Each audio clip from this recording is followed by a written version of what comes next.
بسم اللہ الرحمن الرحیم۔ السلام علیکم۔ یہ کاشانہ بصیرت کا آڈیو بک چینل ہے اور آپ جو کتاب سماعت فرما رہے ہیں اس کا نام ہے درس عقائد۔ اس کی تالیف کی ہے حجت الاسلام المسلمین غلام علی سنجیری نے اور اس کا ترجمہ کیا ہے سید سبطین علی نقوی نے۔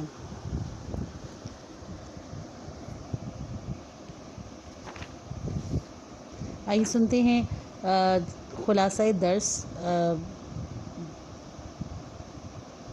33ویں درس کا۔ روایت کے مطابق انبیاء کی تعداد 1,64,000 تھی۔ آخری نبی رسول اکرم محمد مصطفیٰ صلی اللہ علیہ وآلہ وسلم ہیں اور انہی پر نبوت تمام ہوئی۔ خاتمیت پر مختلف دلائل موجود ہیں۔ من جملہ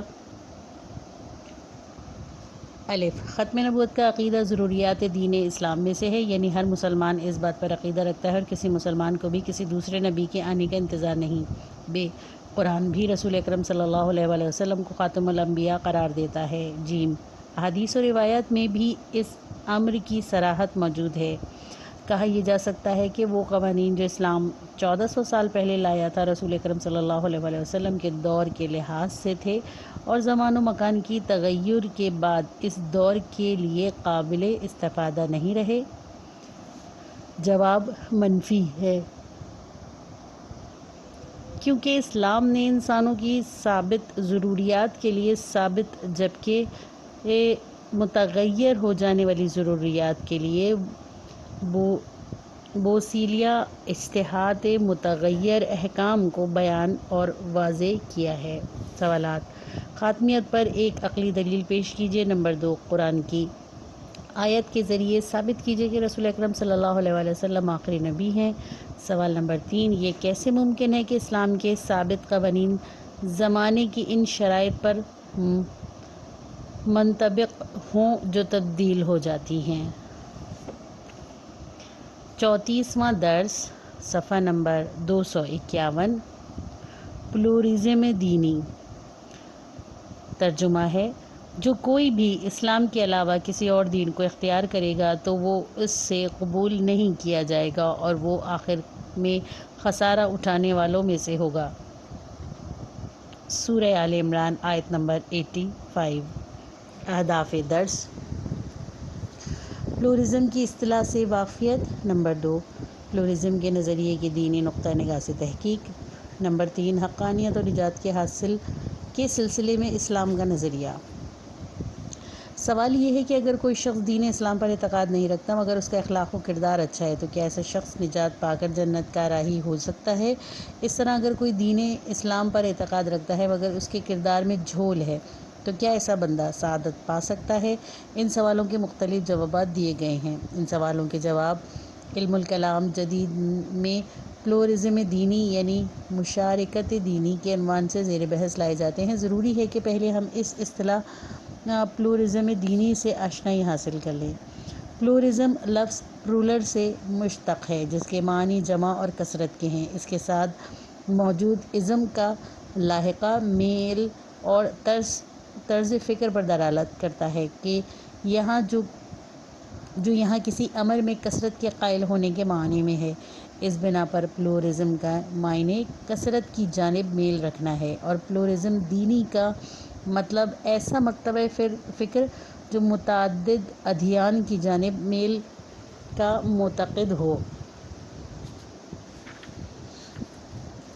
نظریہ نجات: مختلف ادیان کے پیروکار اس حوالے سے 3 جواب دیتے ہیں۔ الف ایک دین میں نجات کو منحصر جانے والے ایکسکلوزیوم متکلمین میں سے بعض مسلمان اور غیر مسلم یہ عقیدہ رکھتے ہیں کہ فقط وہ دین صحیح ہے جس کے وہ خود پیروکار ہیں اور اس کے علاوہ یا تو باقی سارے ادیان باطل ہیں یا پھر ناقص۔ اس کے علاوہ اس گروہ کا یہ بھی اعتقاد ہے کہ بس وہی افراد سعادت مندی اور بہشت کو پا سکتے ہیں جو ان کے دین کے پیروکار ہیں، باقی سب گمراہ ہیں۔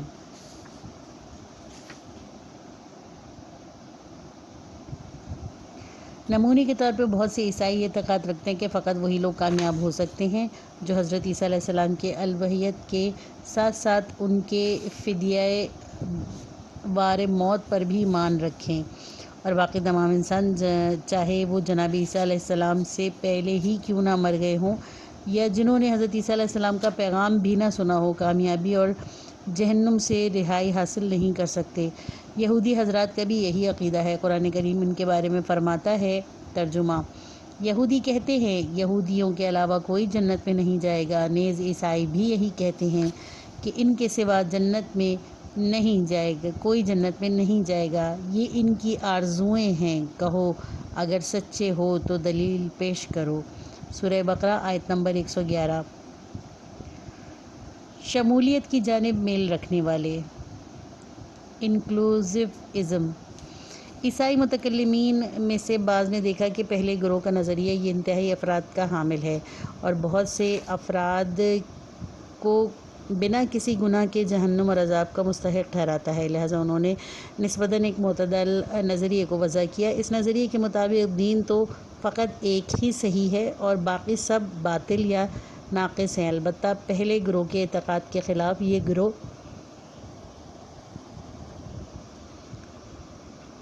یہ عقیدہ رکھتا ہے کہ وہ افراد جو عیسائی تو نہیں ہیں مگر ان سے اچھے اعمال صادر ہوئے ہیں وہ بھی جنت میں جائیں گے۔ کارل رینری 1984 نے اس نظریے کو واضح کیا تھا اور ایسے افراد کے لیے گمشدہ عیسائیوں کا نام تجویز کیا تھا۔ دوسرے لفظوں میں اس نے دین حق اور نجات پانے کے درمیان فرق رکھا تھا، یعنی دین تو ایک ہی حق ہے پر یہ ہو سکتا ہے کہ بہت سے لوگ نجات پا جائیں، یہاں تک کہ اگر کوئی کسی خاص دین پر ایمان نہ بھی رکھتا ہو مگر کیونکہ اس نے اعمال اچھے کیے ہیں لہٰذا نجات پائے گا۔ جیم، کثرت کی جانب میل رکھنے والے، یعنی پلورلزم۔ یہ نظریہ جان ہک اور ویلفر اسمتھ کا ہے۔ ان کا کہنا تھا کہ تمام ادیان اپنے دامن میں حقیقت رکھتے ہیں اور راہ حق کو سعادت کی جانب لے جاتے ہیں۔ اس نظریے کی بنا پر دین حق یا صراط مستقیم ایک مہم امر ہے، بلکہ تمام ادیان حق ہیں اور ہر عقیدے کا حامل شخص جنت میں جائے گا، اس شرط کے ساتھ کہ ادیان میں سے کسی بھی ایک کے احکامات پر عمل کرے۔ ذرا اسی وقت سے اس نظریے کا باطل ہونا روشن ہو جاتا ہے۔ یہ کیسے ممکن ہے کہ دو دین ایک دوسرے کے خلاف اور متناقض احکامات دیں اور پھر بھی دونوں صحیح ہوں؟ یعنی تحریف شدہ مسیحیت جو کہتی ہے کہ عیسیٰ خدا کے بیٹے ہیں، نعوذ باللہ، اور خدا ان کے اندر حلول کر گیا، کا کہنا بھی صحیح ہو، اور اسلام جو اس عقیدے کو قطعاً باطل کہتا ہے کہ ان کا بھی کہنا صحیح ہو، تو یہ کیسے قبول کیا جا سکتا ہے کہ ہر دین چاہے کہ وہ کتنی ہی خرافات سے لبریز کیوں نہ ہو صحیح ہے؟ یہاں تک کہ شیطان پرستی، انسان پرستی اور بت پرستی بھی صحیح ہیں اور اپنے معتقد انسانوں کو سعادت تک پہنچاتی ہیں۔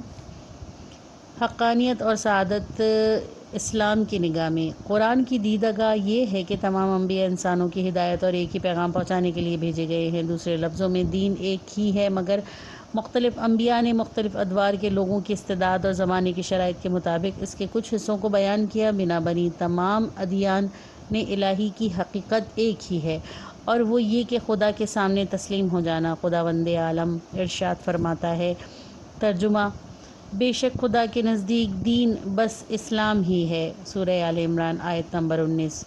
البتہ وہ دین جو رسول اکرم صلی اللہ علیہ وآلہ وسلم کے ہاتھوں سے انسانوں تک پہنچا اسلام کی کامل ترین صورت ہے اور ہر زمین اور زمانے کو شامل ہے۔ اس بنا پر تمام انسانوں کا وظیفہ ہے کہ بعد رسالت مآب صلی اللہ علیہ وآلہ وسلم خدا کے حکم کے آگے تسلیم ہو جائیں اور دین اسلام پر ایمان لے آئیں۔ ترجمہ: اے وہ لوگوں کہ جن کے لیے آسمانی کتابیں نازل کی گئیں، قرآن ہم نے نازل کیا، وہ تورات اور انجیل کی تصدیق کرتا ہے، ایمان لے آؤ اس سے پہلے کہ ہم تمہاری شکلوں کو ان پر موجود گمراہی کے اثر کی وجہ سے مٹا دیں اور انہیں الٹے پیر پلٹ دیں یا ان پر اصحاب سبت کی طرح لعنت و عذاب بھیجیں، اور خدا کا امر تو ہو کر رہنے والا ہے۔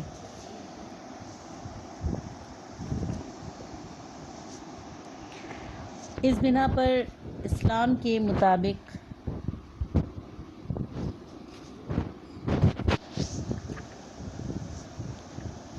تمام ادیان الہی محرف ہونے سے پہلے ایک ہی پیغام یعنی کہ توحید کے منتقل کرنے والے تھے، اور تمام حق تھے۔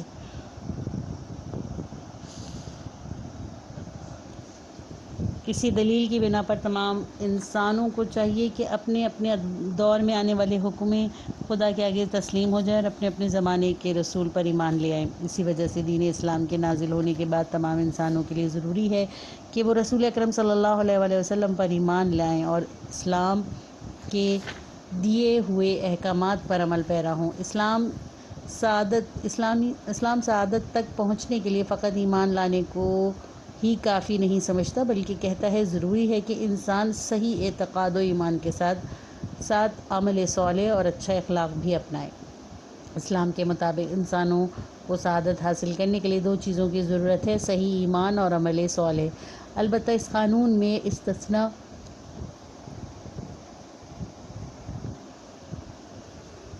موجود ہے، کیونکہ ممکن ہے کہ کسی شخص کے ایمان نہ لانے میں اس کا اپنا کوئی قصور نہ ہو، مثلا اسلام کا صحیح پیغام اس کے کانوں تک نہ پہنچا ہو اور وہ ہدایت سے محروم رہ گیا ہو۔ تو اس صورت میں آیت قرآنی کے اساس پر اور عقل کے حکم کے مطابق بھی ایسے شخص پر عذاب کرنا خلاف عدل ہے، کیونکہ کسی کو قانون بیان کرنے سے پہلے سزا دینا خلاف عدل ہے۔ البتہ اگر کسی نے خدا کا پیغام سنا اور پھر بھی تسلیم نہ ہوا تو ایسے شخص سعادت تک نہیں پہنچ سکتا، نیز دوچار عذاب بھی ہوگا، چاہے بہترین کردار و اخلاق کا ہی کیوں نہ ہو۔ آیت کا ترجمہ ہے: جو کوئی بھی اسلام کے علاوہ کسی اور دین کو اختیار کرے گا تو وہ اس سے قبول نہیں کیا جائے گا اور وہ آخرت میں خسارہ اٹھانے والوں میں سے ہوگا۔ کیسے خدا ایسیوں کو جو عناد و سرکشی کی وجہ سے ایمان لانے کے بعد کافر ہو گئے ہوں راہ راست کی طرف ہدایت کرے گا، اس کے ساتھ کہ گواہی دی کہ بے شک یہ رسول برحق ہے اور روشن دلائل ان کے لیے آئے، اور خدا کبھی بھی ستمگروں کو ہدایت نہیں کرتا۔ ان کی جزا یہ ہے کہ خدا اور اس کے فرشتے اور تمام انسانوں کی ان پر لعنت، اور یہ تا ابد جہنم میں رہیں گے اور ان سے عذاب برطرف نہیں کیا جائے گا اور نہ ہی انہیں مہلت دی جائے گی۔ سورہ آل عمران آیت نمبر 85-88۔ اس بنا پر اسلام کی نگاہوں میں اول تو پلورلزم دینی ایک باطل نظریہ ہے اور جتنے بھی ادیان یعنی غیر الہی یا الہی تحریف شدہ راہ حقیقت پر نہیں ہیں۔ دوسرا، ہر جگہ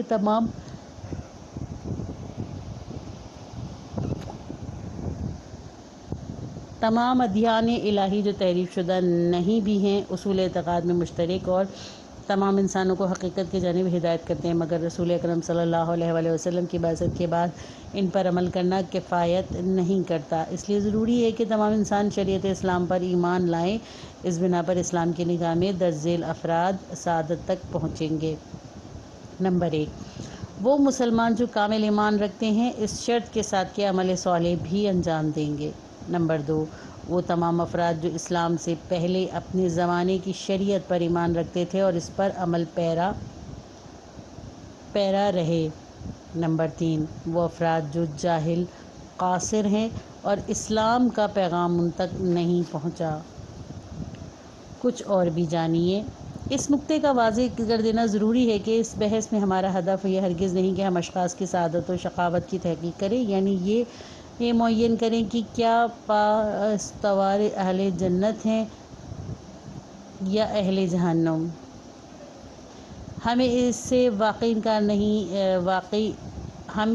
کے واقعی افکار اور معتقدات کو کوئی اطلاع نہیں۔ اصولاً تو اشخاص کا حساب خدا کے ہاتھ میں ہے۔ کوئی یہ حق نہیں رکھتا کہ کسی کے بارے میں بطور قطعی کہے کہ وہ اہل جنت ہیں یا اہل جہنم، مگر یہ کہ ان کے اشخاص کے بارے میں کھل کر اظہار نظر کر سکتے ہیں جن کی نوشت اور انجام اولیاء الہی یعنی معصومین نے بیان کیا ہو۔ تمام غیر مسلم اچھے اعمال کے رد کر دیے جانے کے معاملے میں یکساں نہیں۔ ان غیر مسلموں کے درمیان جو خدا اور قیامت کے معتقد نہیں، اور ایسے غیر مسلم جو خدا اور قیامت کے معتقد ہیں مگر رسول اللہ صلی اللہ علیہ وسلم کی نبوت پر ایمان لانے سے محروم ہیں، بڑا فرق پایا جاتا ہے۔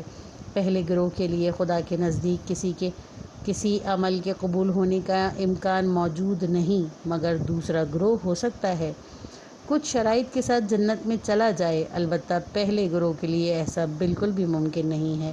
یہی وجہ ہے کہ اسلام مشرکوں اور اہل کتاب کے درمیان فرق کا قائل ہے۔ اسلام مشرک کو تحمل نہیں کرتا مگر اہل کتاب کو کر لیتا ہے، مشرک کو اپنا عقیدہ چھوڑنے پر مجبور کرتا ہے مگر اہل کتاب کو نہیں کرتا۔ یہ اس وجہ سے ہے کہ مشرک یا منکر خدا نے شرک یا انکار کر کے باب نجات کو اپنے اوپر ہمیشہ کے لیے بند کر لیا ہے اور خود کو ایسی جگہ پر محبوس کر لیا ہے جہاں سے وہ مادیت سے نکل کر ملکوت و بہشت کی جانب صعود سے ہمیشہ کے لیے محروم ہو گیا۔ مگر اہل کتاب ایسی منزل میں ہے کہ ہر چند بطور ناقص ہی عمل انجام دے مگر کچھ شرائط کے ساتھ ہو سکتا ہے کہ اپنے عمل کے نتیجہ حاصل کر لیں۔ البتہ ہم اعتقاد رکھتے ہیں کہ جب بھی کوئی عمل احسان اور خدمت خلق کے عنوان سے انسانیت کی خاطر انجام پاتا ہے، اس صورت میں کہ بس اپنے لیے ہی تھا کہ ذیل میں نہ آتا ہو، تو خدا ایسے بندے کو بنا اجر کے نہیں چھوڑتا۔ اور احادیث میں بھی آیا ہے کہ کچھ مشرکان مثل حاتم طائی ہر چند کے مشرک تھا لیکن کچھ اچھے کاموں کی وجہ سے جو اس نے دنیا میں کیے عذاب سے دوچار نہیں ہوگا یا اسے عذاب میں کچھ چھوٹ مل جائے گی۔ شہید مطہری۔ کیا ایسا ہو سکتا ہے کہ ہم سورہ بقرہ کی آیت نمبر 62 اور مائدہ کی آیت نمبر 29 کا نتیجہ پلورلزم کی صورت میں نکالیں؟ آیت کا ترجمہ ہے، یقیناً جو مسلمان ہوئے اور جو یہودی، عیسائی اور صابئی ہوئے، تو جو کوئی بھی اللہ اور آخرت پر ایمان لائے اور نیک اعمال انجام دے، ان کے لیے ان کے پروردگار کے پاس بڑا اجر ہے اور ان کے لیے کوئی خوف نہیں اور نہ ہی وہ حزن میں مبتلا ہوں گے۔ پھر ترجمہ ہے، یعنی وہ جو رسول پر ایمان لائے اور جو یہودی تھے یا نصرانی یا صابئین یعنی پیروکار یحییٰ علیہ السلام، ان میں سے جو اللہ پر اور قیامت پر ایمان لائے اور اچھے اعمال کیے تو ان کے لیے خدا کے پاس اجر ہے اور ان کے لیے نہ خوف اور نہ ہی حزن و ملال۔ یہ آیات پلورلزم دینی یعنی ان معنوں میں کہ تمام ادیان کی حقانیت اور ہر شریعت کی پیروی کرنا موجب نجات ہے تاکید کر رہی ہیں، کیونکہ ان کا مضمون یہ ہے کہ جو کوئی بھی چاہے وہ جس بھی شریعت کے پیروکار کیوں نہ ہو، بس یہ کہ خدا اور قیامت پر ایمان رکھتا ہو اور عمل صالح انجام دیتا ہو تو نجات میں سے ہے، اہل نجات میں سے ہے۔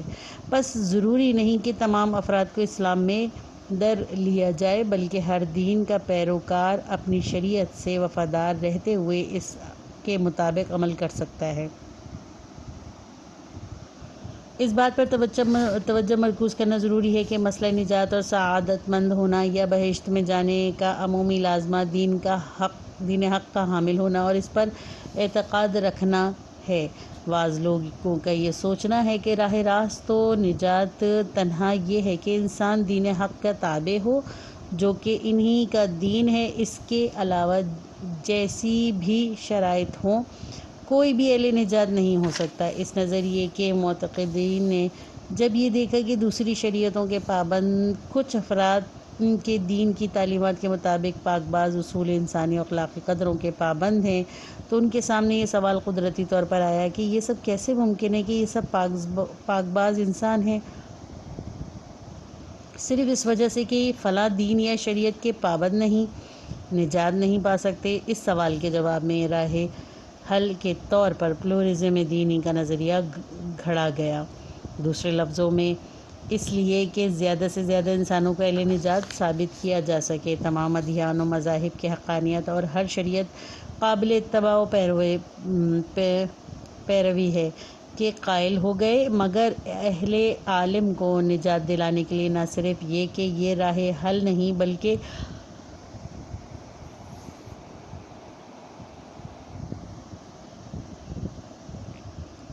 بلکہ عقلی و نقلی دلائل کی بنا پر یہ راہ مردود ہے، کیونکہ اسلام کی نظر میں راہ نجات دین حق کی طبیعیت کے مساوی نہیں، بلکہ یہ تو اس کا عمومی لازمہ ہے۔ یعنی بہت سے انسان جو دین کے تابع اور معتقد نہیں ہیں، ہو سکتا ہے کہ کچھ خاص شرائط میں اہل نجات اور بہشتی قرار پائیں۔ اس بنا پر ضروری ہے کہ ہم ان دو مسائل یعنی کہ نجات اور حقانیت ادیان میں فرق کے قائل ہوں۔ ریفرنس نمبر 1 جواد عاملی پلورزم میں دینی، صفحہ نمبر 351۔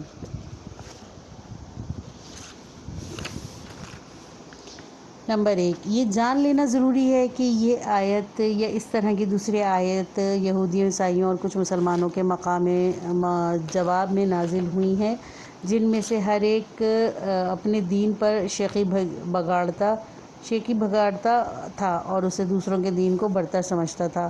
وہ لوگ گمان کرتے تھے کہ بس زبانی جمع خرش اور نام کے مسلمان، عیسائی یا یہودی ہونے سے وہ اہل نجات ہو جائیں گے۔ خدا نے مذکورہ آیت کو اس وہم کے رد میں نازل فرمایا کہ صرف نام رکھنے سے کچھ نہیں ہوگا، بلکہ خدا اور روز قیامت پر حقیقی ایمان اور عمل صالح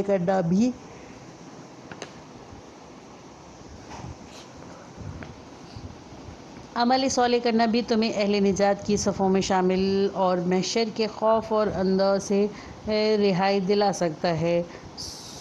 ریفرنس نمبر 2 علامہ طباطبائی المیزان، ناصر مکارم شیرازی، تفسیر نمونہ۔ اس بنا پر یہ آیت ان شریعتوں کی حقانیت کے بیان میں نہیں، اور نہ ہی ان آیت سے پلورزم دینی کے مفہوم کو اخذ کیا جا سکتا ہے۔ شرط نجات یعنی خدا اور قیامت پر ایمان اور عمل صالح۔ ہر شریعت کی اس کے اپنے زمانے میں حقانیت کے ساتھ کا ملا سازگار ہے۔ دقت فرمائیں۔ اور اس سازگاری پر قرآن اور حدیث میں فراوانی کے ساتھ دلائل موجود ہیں، جس میں سے چند کو آگے چل کر پیش کیا جائے گا، مگر یہ معاملہ ان کی آیت سے پلورزم دینی کو اخذ کرنا نہ صرف یہ کہ کوئی دلیل اور گواہ نہیں رکھتا، بلکہ ایسا نتیجہ اساسی طور پر آیت کے ظاہر کے خلاف ہے، بلکہ قرآن اور روایات سے ایسے مفہوم کو اخذ کرنے کی رد میں کافی دلائل دستیاب آ جائیں گے۔ نمبر 2 اگر یہ کہا جائے کہ آیت کا ظاہر مطلق اور کسی خاص زمان سے مقید نہیں، یعنی ایسا نہیں ہے کہ ہر شریعت بس اپنے زمانے میں ہی حق ہو، بس اس سے تمام الہی شریعتوں کی ایک دوسرے کے مقابل ہونے کے باوجود حق ہونے کا نتیجہ نکالا جا سکتا ہے۔ ایسا دعویٰ کئی دلائل کی بنا پر باطل ہے۔ ان میں سے کچھ ذیل میں بیان کیے جا رہے ہیں۔ پہلا، یہ مطلب آیت کے ظاہر کے خلاف ہے۔ اس آیت کا ظاہر یہ ہے کہ ان شریعتوں کے پیروکار اگر خدا اور آخرت پر ایمان رکھیں اور عمل صالح انجام دیں تو ان کا اجر خدا کے پاس محفوظ ہے، اور وہ اہل نجات ہیں۔ یہ حقیقت جو قرآن کے ہاں بھی مورد قبول ہے، اس سے الگ ہے کہ یہ شریعتیں برحق ہوں یا نہ ہوں۔ یعنی ممکن ہے کہ کوئی گروہ برحق شریعتوں میں سے کسی پر نہ ہو اور قابل پیروی نہ ہو، مگر ان کے پیروکار خاص شرائط کے تحت اہل نجات قرار پائیں۔ دوسرا، اگر بفرض کوئی ان آیات سے پلورزم دینی کا نظریہ اخذ بھی کرتا ہے تو اس اصول کی بنا پر قرآن کی بعض آیات بعض کی مفسر ہیں، اور قرآن کے قول پر عمل کرتے ہوئے متشابہات کو محکمات پر پیش کرو اور ان کی محکم آیات کے سائے میں تفسیر کرو۔ اس مقام پر مختلف مضامین پر توجہ کرنے کے بعد اس نتیجے کے خلاف ہیں۔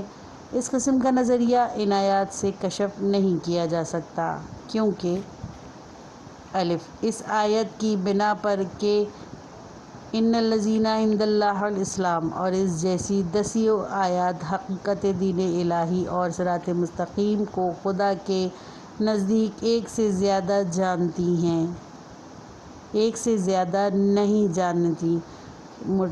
ریفرنس نمبر 1 مرتضیٰ مطہری، مجموعہ آثار، ختم نبوت، جلد 3، صفحہ نمبر 157۔ اور جو متعدد ہیں وہ شریعتیں ہیں۔ نمبر 2 سورہ مائدہ آیت نمبر 48، حج آیت نمبر 27۔ شریعتوں کے متعدد ہونے کی ایک اہم وجہ شریعت الہی کا شرائط، زمان اور انسانوں کی ضرورت اور استعداد کے مطابق تھی۔ انسان کی زندگی کے ہر حصے میں انسانی اور معاشرہ ضرورتوں اور استعداد کی ایک حد رکھتا ہے، اور اس حقیقت کا لازمہ ایک ایسی شریعت کا ظہور تھا جو انسانوں کو زمانے کی شرائط کے ساتھ منزل مقصود تک پہنچا دے اور ان کو صراط مستقیم کی طرف ہدایت کرے۔ اس طرح ہر نئی آنے والی شریعت کی وجہ سے اس سے پہلے والی شریعت منسوخ ہو گئی۔ ریفرنس نمبر 3 شہید مطہری، مجموعہ آثار، اسلام و مقننیات زمان، جلد 3، صفحہ نمبر 157۔ یعنی نئی شریعت کے آنے کے بعد پرانی شریعت پر عمل نہیں کیا جا سکتا۔ اسلام کے ظہور پذیر ہونے کے بعد جو قرآن کی صراحت کے مطابق آخری شریعت ہے، سورہ احزاب آیت نمبر 40، پچھلی ساری شریعتیں منسوخ ہو گئیں اور اسلام کے علاوہ کسی اور شریعت پر عمل پیرا ہونا خدا کے یہاں قابل قبول نہیں۔ آیت کا ترجمہ ہے، جو کوئی بھی اسلام کے علاوہ کوئی اور دین اختیار کرے گا تو اسے قبول نہیں کیا جائے گا اور وہ آخر میں خسارہ اٹھانے والوں میں سے ہوگا۔ سورہ آل عمران آیت نمبر 85۔ شہید مطہری نے اس آیت کی توضیح میں فرماتے ہیں کہ اگر کہا جائے کہ یہاں اسلام سے مراد خاص ہمارا مسلمانوں کا دین نہیں ہے بلکہ خدا کے سامنے تسلیم ہو جانا، تو اس کے جواب یہ ہے کہ اسلام وہی تسلیم ہے اور دین اسلام بھی دین تسلیم ہے، مگر حقیقت تسلیم کی ہر زمانے میں ایک شکل تھی، اور اس زمانے میں اس کی شکل یہی دین گراں بہا ہے جو رسول اللہ صلی اللہ علیہ وسلم کے ہاتھوں پر ظہور پذیر ہوا،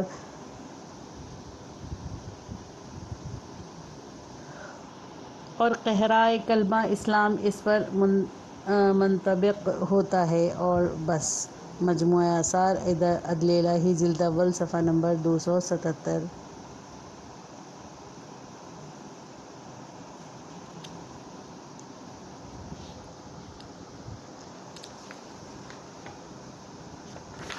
لہٰذا خاتمیت رسول صلی اللہ علیہ وآلہ وسلم اور ناسخیت دین اسلام کے ہوتے ہوئے یہ کیسے کہا جا سکتا ہے کہ سورہ بقرہ اور مائدہ کی آیت پلورلزم دینی کے نتیجے تک پہنچاتی ہیں؟ قرآن کی متعدد آیات کی بنا پر رسول اللہ صلی اللہ علیہ وسلم کی شریعت کا عالمی ہونا ایک قطعی امر ہے۔ خداوند عالم فرماتا ہے، ترجمہ: کہو اے لوگو، میں خدا کی جانب سے تم سب کی طرف پیغمبر ہوں۔ سورہ اعراف آیت نمبر 158۔ ریفرنس نمبر 1 اس طرح کی ان آیات میں بھی یہی مضمون وارد ہوا ہے۔ سورہ سبا آیت نمبر 28، سورہ انبیاء آیت نمبر 107، سورہ تکویر آیت نمبر 27۔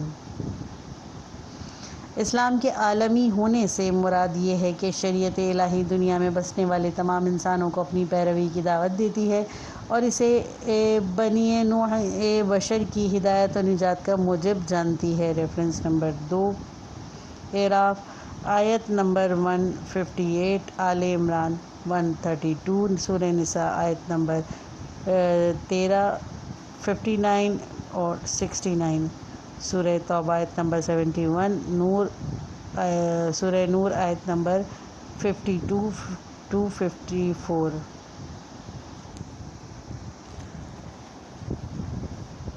کتاب کا یہ حصہ ختم ہوا۔ کتاب کا اگلا حصہ نیکسٹ پارٹ میں سنیے۔